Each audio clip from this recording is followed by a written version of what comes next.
As the winds of war swept across the vast landscapes of Russia, millions of soldiers from both Germany and the Soviet Union faced the harsh realities of the Eastern Front.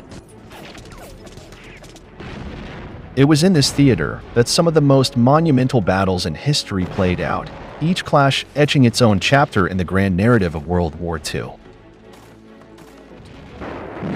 The Battle of Kursk in July 1943 stands out, captivating the interest of historians and enthusiasts alike. Widely hailed as the greatest tank battle in history, this momentous clash between German and Soviet forces is often portrayed as the decisive event that permanently crippled the German Panzer forces. The fighting at Prokhorovka on July 12th, in particular, is frequently cited as a fierce encounter, with reports indicating that around 1,200 to 2,000 tanks engaged in close-quarters combat, leading to the destruction of up to 1,200 vehicles. Many consider the Battle of Kursk as a pivotal turning point in the war on the Eastern Front. In the chaos of war, narratives often become entangled with the threads of propaganda, and Prokhorovka is no exception. Join us as we delve into the fascinating complexities of Prokhorovka, separating fact from fiction, and questioning the long-held beliefs surrounding this pivotal moment in military history. As usually presented, this climactic battle featured a head-on clash between approximately 800 tanks of the Soviet 5th Guards Tank Army and around 700 tanks of the German 2nd SS Panzer Corps, which was divided into three divisions: Leibstandarte Adolf Hitler, Das Reich, and Totenkopf. Past accounts were almost always heavily reliant on the memoirs of General Pavel Rotmistrov, the commander of the crucial Soviet 5th Guards Tank Army at Prokhorovka. Since the conclusion of the Cold War, historians with access to Soviet and German archives have conducted extensive research on the records of the units involved.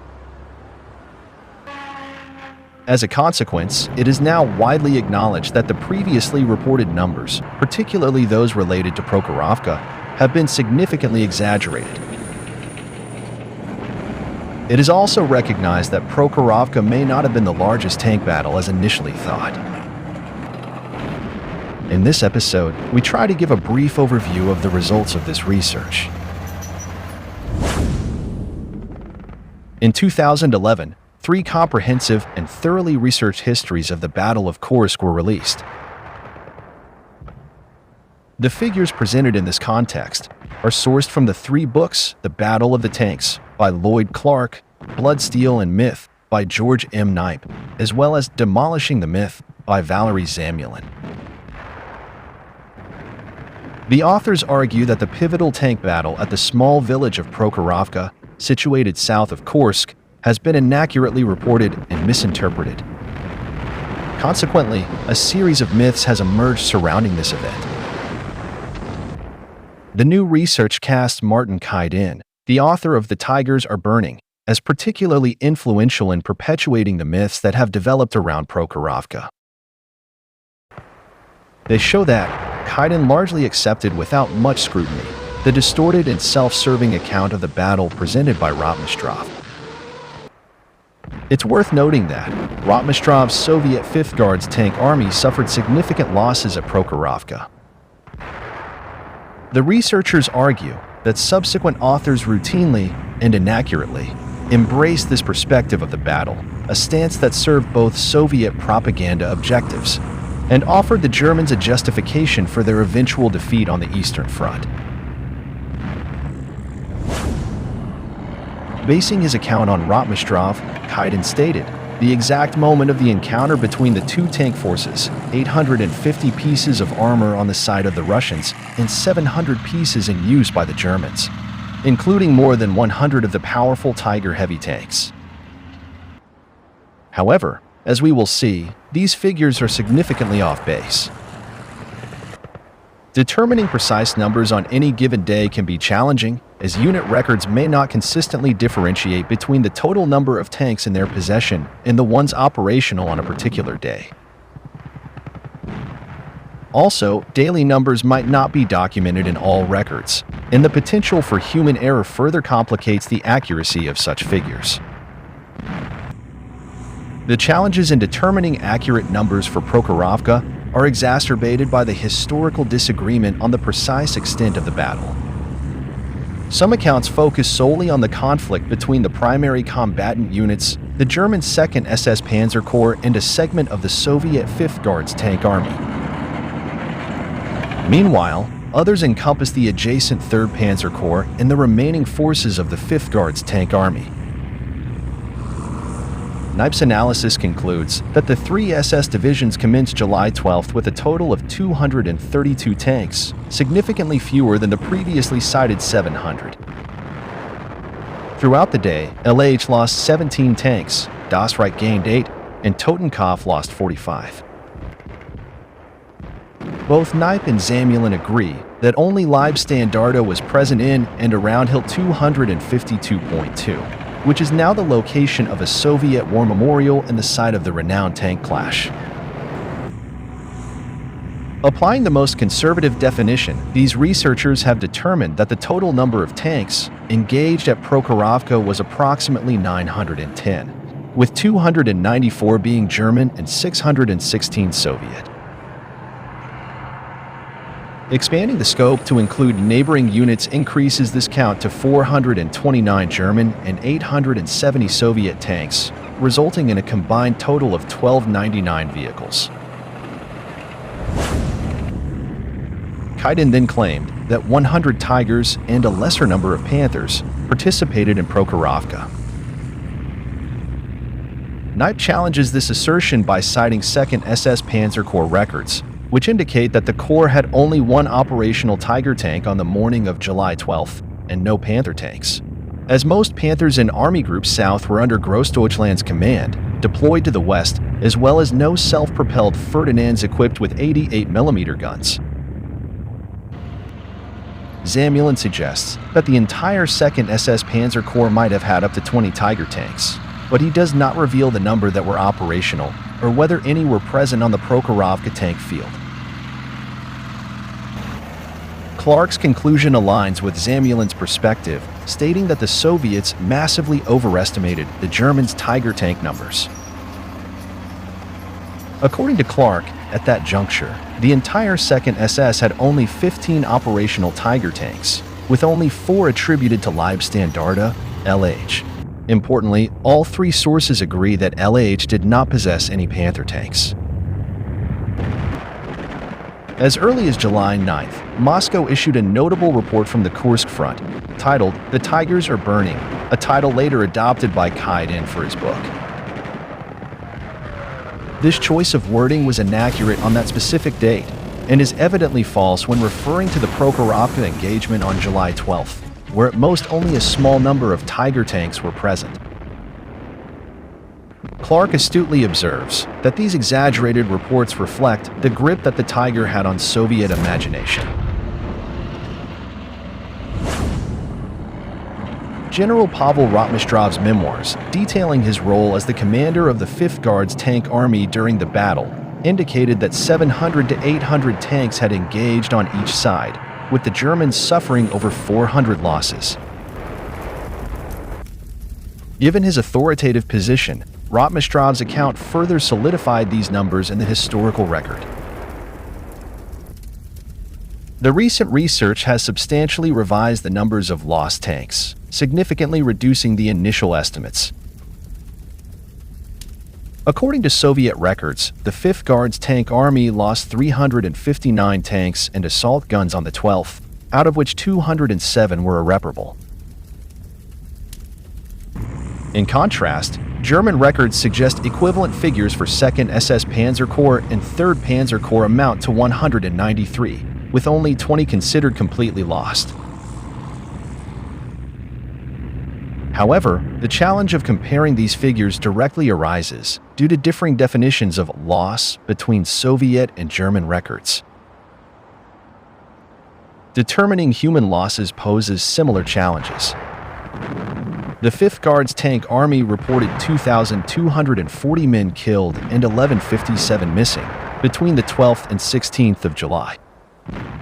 In comparison, during the same period, 2nd SS Panzer Corps recorded 503 killed and 57 missing.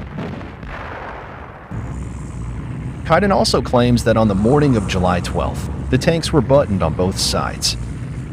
He suggested that the day's heat caused discomfort for tank crews on both sides, enclosed in their tanks.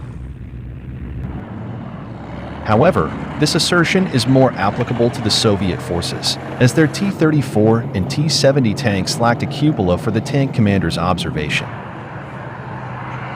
Additionally, the observation slot in the T-34, which constituted slightly more than half of the Soviet tanks deployed in this context, was small and offered only a narrow view of the battlefield.